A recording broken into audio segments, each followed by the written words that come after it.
Hello, everyone. Welcome to the Clarity Wellness Solutions Mindfulness Hub. We're calling it the Hub for now. If anyone has any other suggestions, let me know. But for now, I'm calling it the Hub, the Mindfulness Hub. Why did I choose that name? Well, other than the word hub being the central part of a wheel rotating on the axle of the car. No, not that one. The hub is the effective center of an activity or a network. And so what I wanted for this hub is to be the center of our mindfulness network, a way for anyone to come and learn about mindfulness and really start their mindfulness journey. I want to be able to provide a space where anyone can start that journey and have different things that they can use, whether that be journaling, whether that be yoga, whether that be a meditation, or whether that's listening to me give a lesson about a dialectical behavioral therapy skill. And that's what this one is today. This is my first DBT lesson. DBT being dialectical behavioral therapy. It's a modality of interventions that many therapists use, especially now. It really wasn't a thing when I was in grad school, coming up in the game. But it's something that was developed, maybe like 5 to 10 years ago, something like that. Not 5 years ago, closer to like 10 years ago. But it's got so many good interventions and so many skills. And I just like skills. I like talking about them. I like learning about them. I like having things to use to teach my clients. I mean, I do like sitting there and just, psychoanalyzing. I've certainly done plenty of that with my clients. But then there's got to be something else that we need to do after we sit and psychoanalyze. Okay, well now what do we do with that stuff? Especially if it's trauma. I consider myself a trauma-focused, trauma-informed practitioner. And that's another reason why I love DBT. Is because all of these skills are so good for trauma survivors, such as myself.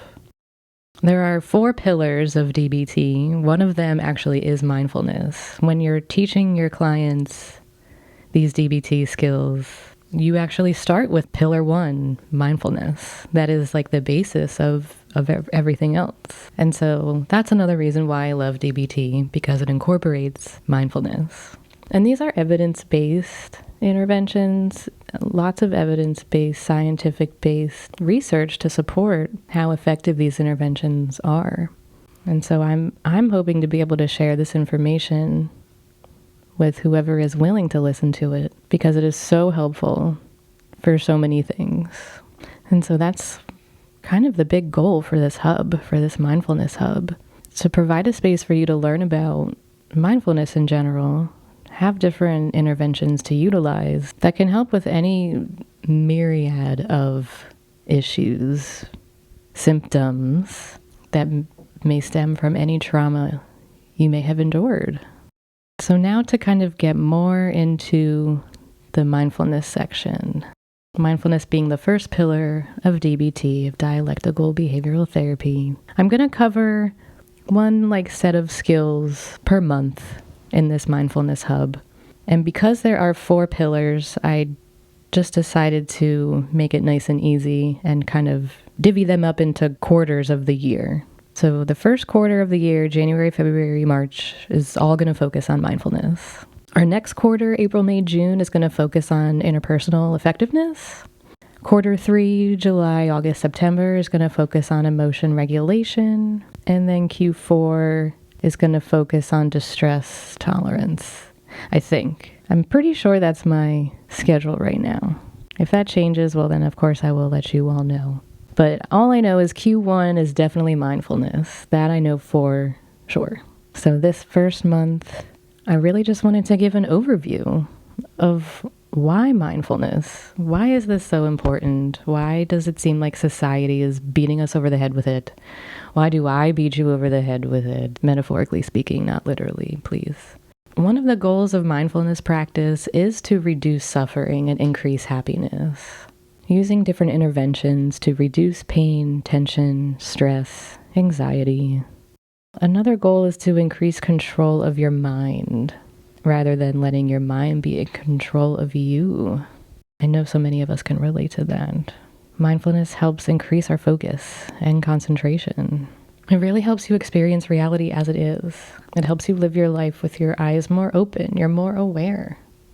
Being mindful is really a synonym for being aware. Experiencing the reality of your connection to the universe. And then also being able to live intentionally. So when we talk about the definition of mindfulness, I'm going to quote Marsha Linehan. She's kind of the godmother of DBT. She's written a lot of the DBT training, handouts, and interventions. I really love the way she describes mindfulness. And it is intentionally living with awareness in the present moment, without judgment and without attaching to the moment either.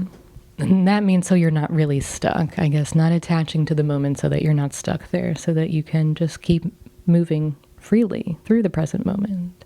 And so that is my preferred definition of mindfulness, intentionally living with awareness in the present moment without judging yourself or anything about the moment, without attaching to it. And so with that being said, that's mindfulness. Mindfulness skills being any skills that help you hone that feeling, strengthen that feeling, that ability to be in the present moment. So any mindfulness practice is any skills that can be practiced anywhere, anytime, really while doing anything. That's why, again, another reason why I love mindfulness. You really can do it anytime, anywhere, virtually no matter what you're doing. I will get into a little bit more specific skills in our next month's DBT lesson. I wanted to give just more of an overview in this one, but just to go over some brief other ways to practice mindfulness. Well, of course, the big one is meditation, and that's why I provide so many guided meditations through the hub. So meditation is practicing mindfulness while you're sitting, standing, lying down. When meditating, we focus the mind or we open the mind. You actually can do either one. Focusing the mind is focusing on your bodily sensations, your emotions, your thoughts, especially your breath, really paying attention to that. Or we can open the mind where you're just passive observer of whatever is coming into your mind.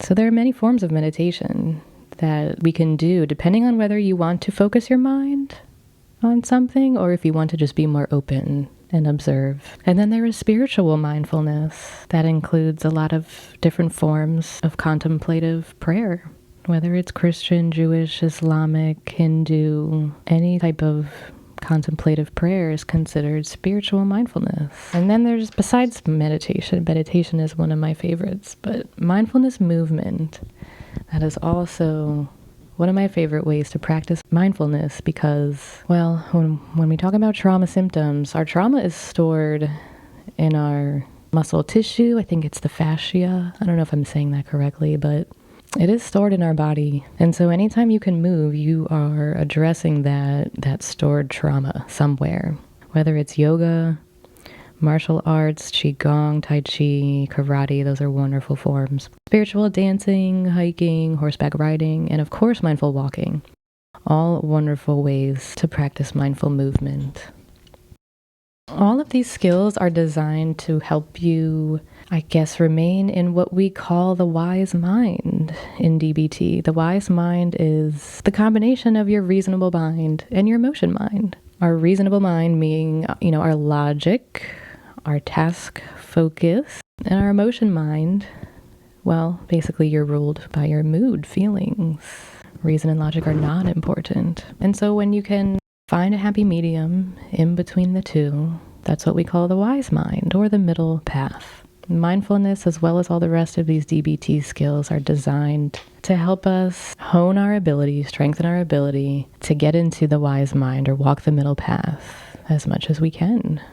And so, according to DBT, there are what skills and how skills when it comes to practicing mindfulness. The what skills are what you do when you're practicing mindfulness. And I'm going to get into these more specifically in depth, in detail in February next month. And then I'm going to get into the how skills, which are how you practice mindfulness. Those how skills I'm going to get in depth, in detail during the month of March.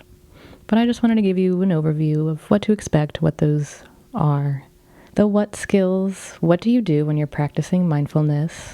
Well, those 3 big skills are observe, describe, and participate. So things that you're doing, you are observing, you're describing, and you're participating. And I'm going to give you so many different tools and techniques on how to do those what skills. And then how? How do you practice these skills? Well, we practice them non-judgmentally, mindfully, and effectively. So those are how we go about practicing those skills. And I will tell you more ideas for how to practice those how skills in March.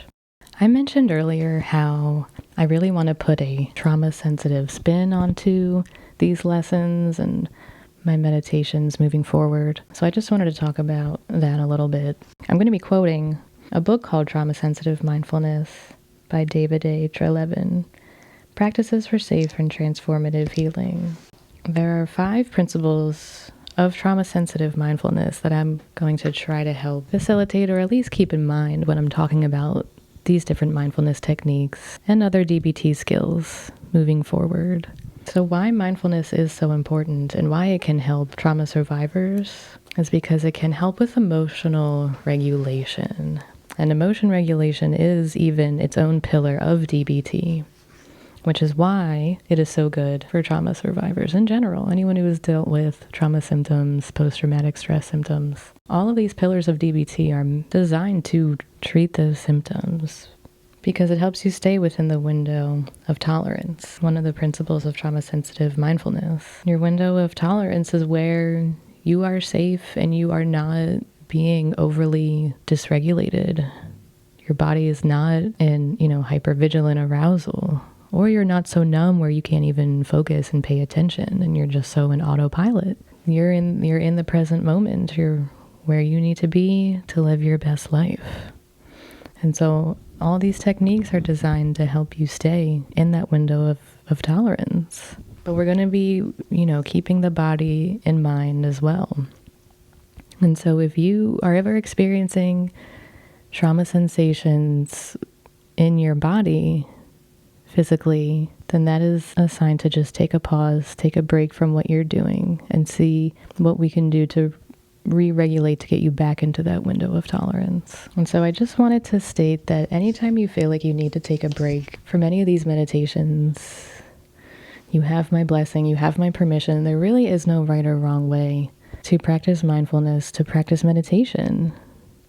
As long as it brings you peace and comfort, helps you stay in that window of tolerance, and gets you into that wise mind where you're not so in the emotion mind or the reasonable mind, but you're walking the middle path. So thank you so much for joining me. I really hope to provide a lot of good information to help you start your journey with mindfulness, with meditation, with mindful movement, exploring your thoughts through journaling if you so desire. Thank you so much for being here. I so appreciate your time, and I look forward to bringing you more information each and every month. Take care, and as always, stay kind to yourself.